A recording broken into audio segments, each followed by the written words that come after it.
everyone, I am Rebecca from ChemKnits, and today we are going to revisit the 2021 Summer Mini Skein mini-series and reinterpret 3 of the colorways I created on mini skeins of yarn onto sock blanks. So we will be layering dry powder with our blanks in mason jars.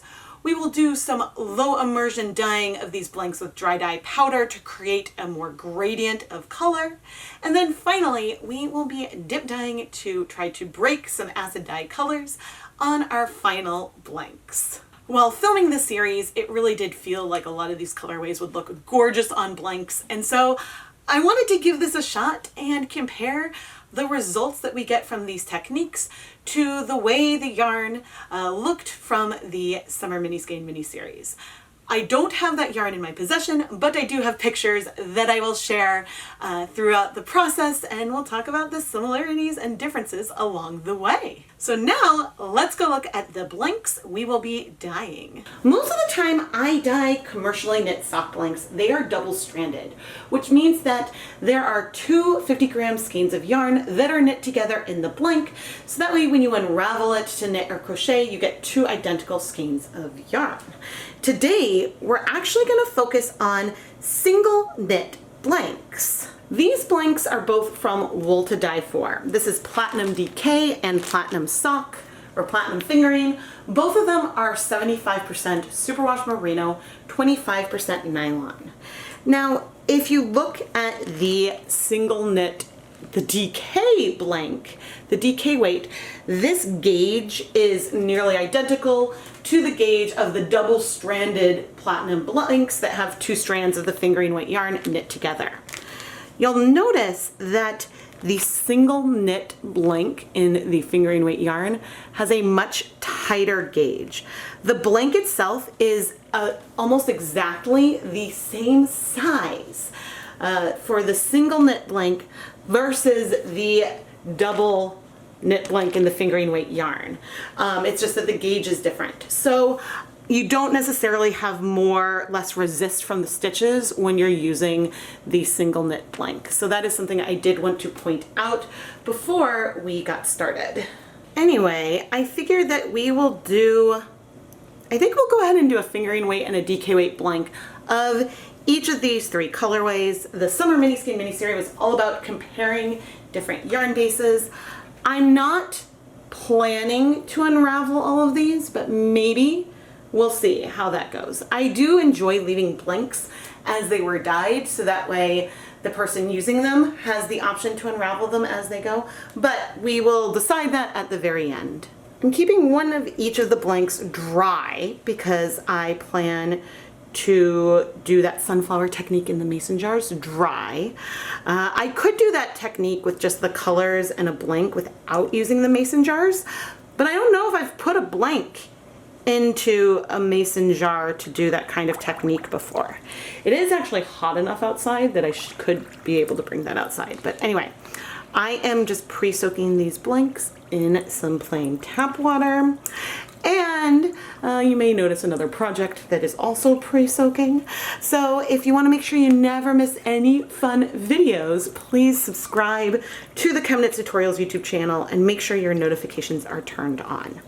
But anyway, I'm going to make sure that this pre-soaks for at least 20 minutes, probably longer, and we're going to go set up for these dyeing projects. In night 3 of the Summer Mini Skein mini-series, I created fade sets all in one pan using dry powder in both sort of speckles and then applying the powder and letting it spread out. I set up my dye pot with 200 grams of our knit blanks, and then I added 4 cups of tap water and 2 tablespoons of white vinegar. Once all the liquid was in there, which is still fairly low immersion, a lot of the blanks are at the surface, I opened up the blanks so they weren't that curled up and arranged it in the pan so that way they were scrunched a bit randomly but also still spread out so we could get the colors on the yarn. The 3 main colors that we're going to use for this section are Dharma acid dyes in teal green, deep magenta, and Tangelo. And then we'll add a little bit of some dark navy all over just for some more depth and dimension. Once the dye bath was hot, I put on my respirator mask, safety glasses, and gloves, and starting with the deep magenta, added heavier dye towards the middle of the pan, sort of tapering it out a little bit towards either end, trying to leave some of the end clear. So that way I could then layer on the teal green and the Tangelo in sort of this fade set pattern that I had done on night 3 of the Summer Mini Skein mini series. Now, one main difference between using these sock blanks is that there's resist in here with the blank, but they aren't twisted up. So we don't have as much layer here in the pan because we have like one layer of the blank. There's some areas where it's a little thicker, but that is an inherent difference in how things will come together, but we are playing with overall the same colorway. One of the reasons why I picked single-stranded blanks versus double-stranded is that this is a little more similar to if you were going to use all of the minis of one of those fade sets, one after the other. Once I was satisfied with the color coverage of this side, I waited about 15 minutes and then decided to evaluate if I wanted to flip it and add more dye to the other side or not.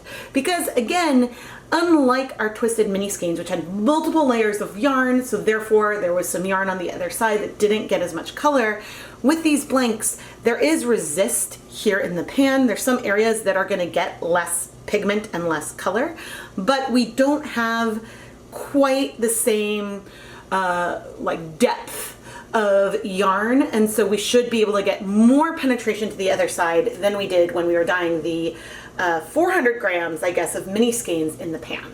While I was dyeing the yarn, I did have a Yarn Mop off camera, a skein of Stroll, which is the 75-25 superwash merino nylon, and I used that to wipe my fingers on after using the various dye colors. I didn't pre-soak that mop in acid because I'm not sure how much I'll be using it over the course of this video, but we'll see where it is at the end and then decide if we want to add more dye to it or what. I spread out the blanks to check the coverage and determine if I wanted to add a lot more color. And I'm actually pretty happy with the coverage that we have here. But there are some areas that are a little bit more white patch. I don't mind there being white and pastel left behind, but I would like in some small areas to add a little bit more color. So I went back to our 3 main colors. I think we're done with the navy, and just lightly speckled the deep magenta, teal green, and Tangelo on areas where those colors would make sense for our blanks. Then I let our pot sit for about 20 minutes, turned off the heat, and let things cool completely. We likely have less color overall on the reverse side of the blank, but since we did help move that dye through, I do know that we have some color penetration on the other side. Overall, I'm anticipating this would give us some really cool speckly effects, and even if we don't unravel the blanks, we can at least like peek and see what kind of resist marks we might see on the fabric. After we waited, I came in and added 2 tablespoons of white vinegar and 4 cups of water to our blanks to help make sure that everything is well bound and saturated. Moving these blanks around a little bit, we see some spread, but this will also rinse off some powder that maybe could be on the sides. And I am just going to heat this up a little bit more, and then after like it comes to temp and it looks like everything has absorbed, which there was not much residual, we're actually going to add that yarn mop we were making to this dye bath. So I'll probably wait around 10 minutes, get this back up to temp, and then we'll remove these blanks to then add the yarn mop. We ended up with a fair amount of color on our yarn mop. But there was no acid in that yarn when we applied the dye. So I can't just steam set it because I need to add acid in some kind of way. So therefore I removed our blanks, set them aside, and then I took the yarn mop and put it in the same pan, moving it around. This will mean that some of these colors did spread out on the yarn, but my tap water is slightly acidic, so things aren't going to blend and become all one color. Then I heated the mop for another 30 minutes, turn off the heat, and let it cool completely. This overall technique really did soften up those colors. And I think that the effect is just as beautiful if the lines and edges of these colors was more sharp from the way that we first applied it with our fingertips on the yarn. For our sunflower colorway that kicked off the 2021 Summer Mini Skein mini series, we used 3 different yellows, a brown, and 2 greens. I layered these colors into 2 mason jars, one for each of our 2 dry sock blanks, starting with adding a little bit of the blank, then some of avocado and sour apple, and then each time adding more of the blank into the jar, and then layering on honey mustard, then sunflower yellow, then just some hints of pecan brown, and then finally at the top some brilliant yellow. I used 2 smaller mason jars because the amount of yarn in our blank filled up one of these jars really nicely on its own, and I think that if I were to layer the 2 blanks into one large mason jar, because part of the blank is sticking out during the whole process, it would be harder to layer things in, so we got some of each color on each blank, and then in the end it wouldn't be that crowded in the blank itself. So I figured that this would work pretty well, and we won't have identical blanks, but we'll be able to compare them to one another, which I am really excited about. Now, when I did this with the mini skeins, I was using twisted mini skeins that I was adding into the jars. So we did have some resist from the twist in those minis, but this time we have resist in the way that the blanks themselves are knit. So they aren't going to be identical, but there will be similarities, and well, I might not be adding anywhere near the same amount of color. I could be adding a lot more or a lot less. That's another variable in this whole equation, but I'm very excited to see how it turns out. Now that all of the yarn and dye is layered but still dry, it's time to add some liquid. So I created a non-specific stock with some brilliant yellow in some plain tap water, and then poured on a non-specific volume, like a small amount of a cupful. I did dilute the yellow as I was adding it on, so that way it wouldn't be too bright, but could help add some more color to our yarn. After we added a little bit of liquid, then I started adding some vinegar in with this liquid that I'm pouring on, with a goal of having about 1 tablespoon of white vinegar in each jar. Once the jars were full with liquid, I screwed on the lids and then actually took these jars outside. When I was filming the Summer Mini Skein miniseries, it was still winter, and now it is probably in the mid-90s outside in the early June, so we can actually take this outside and take advantage of some of the heat of the sun. But I do still actually want to heat set this, but I thought it would be fun to just set it outside instead of leaving it at room temperature indoors. At the end of a long day outside, I brought these jars back in, removed the lids, and then put them inside my pasta insert in a pot and heat set this for about 30 minutes once I brought the pot up to temperature. After the 30 minutes, I removed the jars and let them cool completely until it was time to wash and we could do a reveal of these blanks. I wanted to do a bit of a reveal for these solar dyed blanks. The DK blank did have that green traveled up a lot. A lot more. There is still some areas where the green traveled, but I don't see that quite as much on the fingering weight blank. But first, I'm gonna go and dump out most of the liquid into the sink. All right, there is, ooh, that is so cool. As I try to get it more on camera, there's a chance that there is some unbound dye. I don't see any in this jar on here, so we will need to rinse, especially if some of the dye clumped as we were setting this up. But this is so pretty, and I am really really happy with the like way, and at the end we'll have this more stretched out.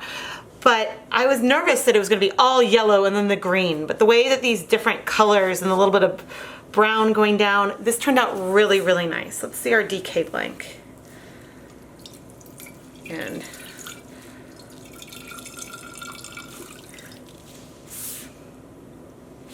oh, I thought when I was pouring out the water I saw, oh, maybe in this one, a little undissolved dye at the bottom. But this one, since we saw more different colors on the outside, oh, I think that this is really fun too. Oh, good. I'm really happy with how both turned out. So now we can go wash them. I had a little bit of leftover yellow dye, plus some pigment rinsed off of those spoons we were using.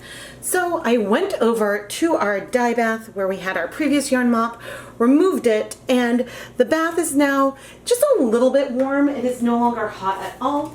I poured in the sort of yellowish brown mix from the spoons and then added a skein of dry Knit Picks Swish DK yarn, which is 100% superwash merino. After I got that yarn nice and saturated in the pan, then I diluted that last little bit of yellow we had and poured it on in areas. After I poured in that little bit of yellow, I turned on the heat. I had acid in here already, but I did not add more. I expect that these yellows might spread some. We might end up with some white patches, but I decided to let it heat up a little bit and sort of start bubbling before coming and stirring the yarn. I didn't need to stir it up for a soft yellow tonal, and the colors might still spread some, but I wanted a soft color, and ultimately that residual color from the spoons didn't really have a lot of impact at all. So once I had everything heated up, I set a timer for 20 minutes to heat this. Then I turned off the heat and let it cool completely before removing it to wash the yarn. To create a broken color dip dyed blank, I weighed out 0.47 grams of Dharma Purple Pop Acid dye and then 1.3 grams of Dharma True Black.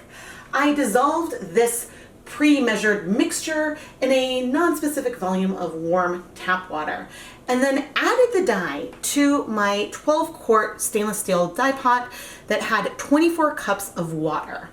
Then I added 200 milliliters of white vinegar and started heating things up so we could dip dye our blanks. Breaking colors is when you have a dye mixture that looks like just one color, but then you see it split into different hues. And with this mixture, we can get some beautiful blacks, deep purples, and muted or sometimes even bright pinks, because those fluorescent pink pigments in Purple Pop take longer to absorb than the pigments in the True Black, and therefore we see those colors break apart.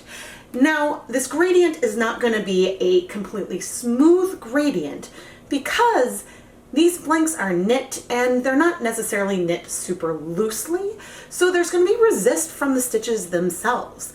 In some areas, we might have what feels like reverse speckling or lighter speckles on a darker base, because as we're dip dyeing and the weight of the water and the yarn sort of moves through the pot, that is going to add that resist where those stitches are. So when we peek at the dried blank at the end, we might be able to see where we would get some speckling. Some people don't like the modeling that you get from blanks, but personally, I like to lean in to the characters of my dye or my yarn. And so this modeling and speckling that you get from blanks is something that I embrace and really, really love. It can take a little bit longer to dip dye a sock blank than it does to dip dye a skein of yarn because there is less surface area than you would have with just a untwisted, non-resist skein of yarn. But I dipped slowish and then added the last bit of the blank to the pot and let it heat for 20 minutes. As I was dip dyeing, I realized, and I guess I should have realized with this, with the sunflower, that the figurine weight blank is a couple of inches longer than the DK blank. The colors were striking sort of as I expected. I'm not sure about the balance of the dip dye, so if how much proportion will be light versus dark, but the colors broke spectacularly, and I'm really excited to see how it will turn out. Unfortunately, and I think this is probably because I was dipping 2 blanks at a time instead of 1, even though I uncurled the blanks at first, I struggled to keep them from curling back up as I was dip dyeing. So I think that could have some resist and effect in our gradient overall, but I think in the future maybe I would dip dye the blanks 1 at a time to really be able to handle it and try to keep it separate versus working with 2 blanks. I didn't film the entirety of the washing of all the blanks and leave no dye behind skeins, but I did want to show at least a little bit so you could see that overall, most of the color was really well set. I washed all of the yarn using cool tap water with a little bit of clear dish soap. The only project where we really saw any bleeding was from that dip dyed yarn because we had some purple pop in there. And this is fairly expected for this type of color, but that bleeding did resolve incredibly quickly and I was really, really happy. I then put all of the yarn through my spin dryer to remove a lot of the liquid, hung it up to dry, so now we can come back and look at these blanks. Here are the 3 different sock blank colorways we created using the colors and techniques from 3 of the 2021 Summer Mini Skein Mini-Series videos. And it is so much fun! Now that I'm filming these conclusions, I'm not sure how much I altered the order that I was adding these colors onto the yarn, but we have these beautiful sunflower blanks that fit my inspiration as much as the mini skein sets I created did. The color placement will give these variegated shifts of color that echo that sunflower inspiration so nicely. With this technique, we've got great color penetration to the wrong side of the blank. Because of the way everything was put in the jar, during the dyeing process, there wasn't really a right side and wrong side.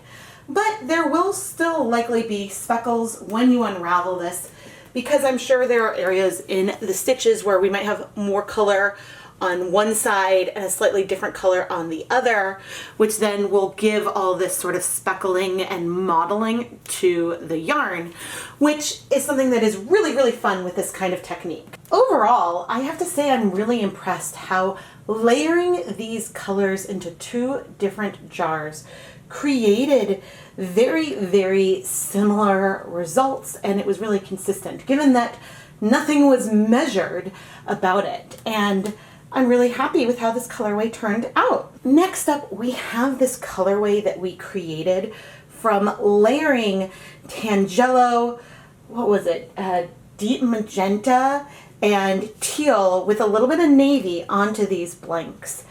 And it is so fun. I love how marbly the effects get based on where these colors sort of layered in and how we let it spread. I really enjoy different techniques that involve using dry dye powder directly, which is evident by this technique and the previous one. And I think that the results are so fun. This yarn is definitely more of a gradient than the last one. The last one had a very asymmetric colorway, and this we do transition from the orange through pink and to teal. But these are going to be variegated transitions, and it will feel like a really, really lovely fade once you knit it up, or crochet or weave. And like any blank, there will be some sort of speckling and modeling to the final yarn because there is a good amount of color penetration on the reverse side, but it is a little bit more pastel. There's a little bit more white than what we saw on the right side. So for example, if we take a section like right here, and we pull it apart, you might see color at the top of the stitch, but with more light color in between. And that is due to some of the resist that you get from the fact that this is a knit piece of fabric. I've done similar techniques to this on sock blanks a little bit more often than I think I've done some of the other ones, but I think that this still works really, really nicely. And once again, if you look at these blanks straightened out and compare that to how when we did this technique with mini skeins in a pan and how those colorways ended up laid out, you can see a really, really strong relationship between the two different types of colorway. For our broken dip dyed colorways, maybe I should have adjusted the proportions of dye that I used here a little bit more from what I used when I dip dyed the chain of mini skeins.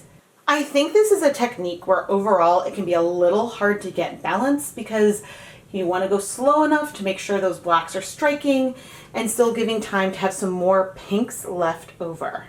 That being said, this will be a really, really fun gradient, even if it feels very, very black heavy. But what we don't see is, ooh, we do have resist. Oh, can you see on camera? If I move this dark black fabric apart, you can see little pink dots in there. And I have a feeling that if I go to the darkest end, and there's a little bit of pink, but as I go further down, there might be a little more, it might be a little lighter and brighter. And oh, this is one that would be so fun to unravel. Let's flip these ones over and you can see the lightness goes down a little bit more. One thing I definitely struggled with when it came to these particular blanks is these are curling up a little bit more than the Knit Picks stroll blanks do. And therefore, we'll get some variegated sections you can just see because we've got lightness and then deeper color there because these rolled up a little bit and that added some resist to it. Of all of the blanks that I did in recreating these colorways from the Summer Mini Skein mini series, this one will likely feel the most different because we're going to have these micro specks from the resist within the blank that is very different from having a few points of resist because this was in a chain, but a big chain when we were dip dyeing it previously.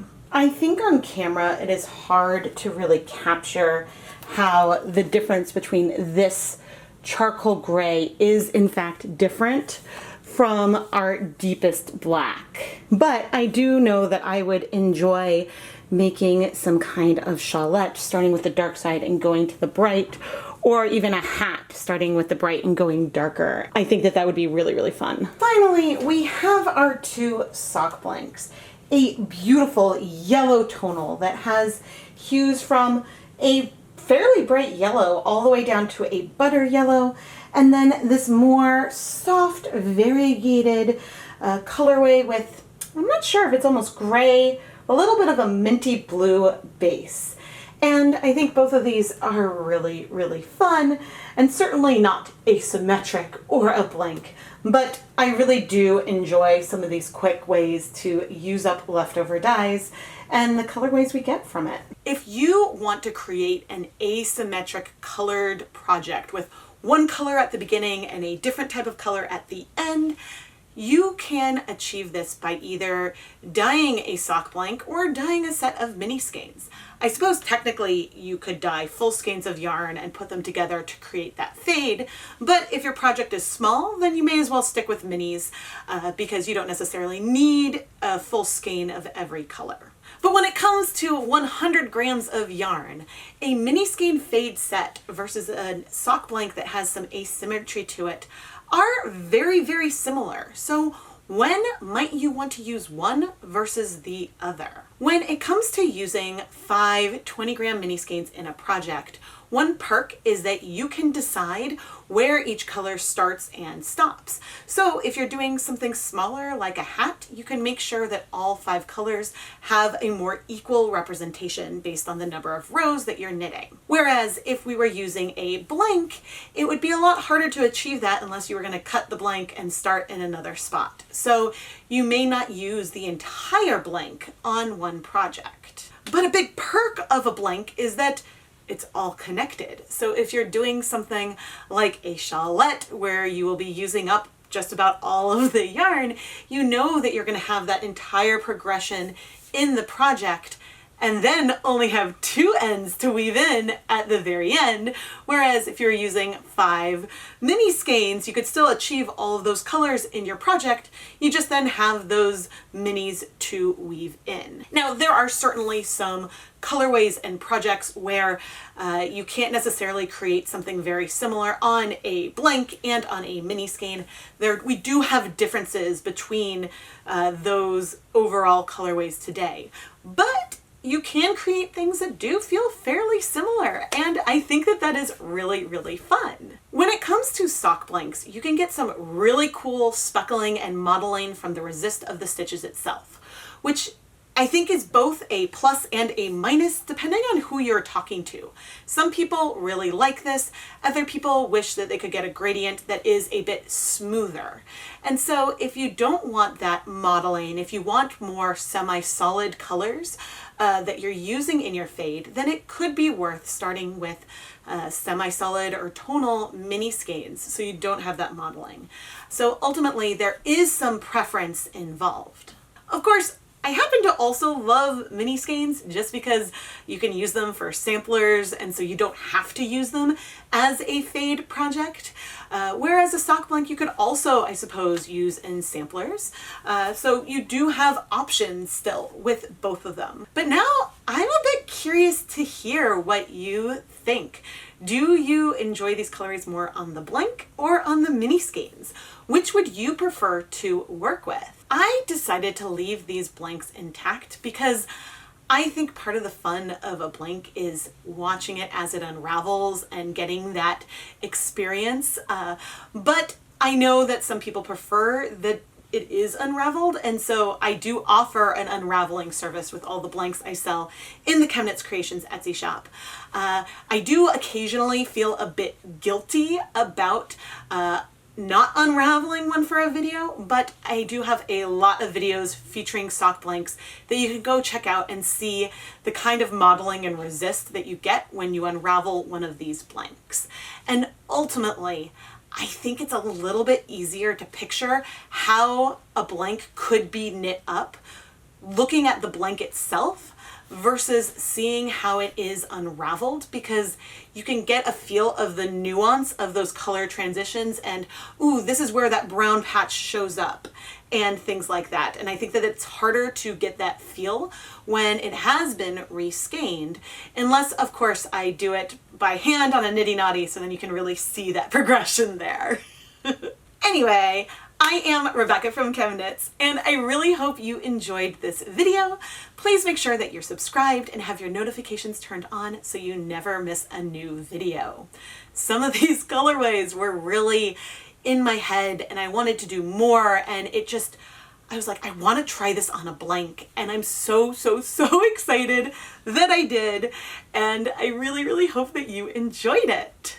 There are so many other techniques that I could do on blanks, including, even though I have tried this in the past, I could do more tie-dye and shibori type techniques on blanks that can be unraveled, and I think that that would be really fun too. So please let me know what kind of techniques you might like to see down in the comments below. I do keep track of all requests and suggestions and frequently draw from that as I'm creating new videos. Thank you so much for watching.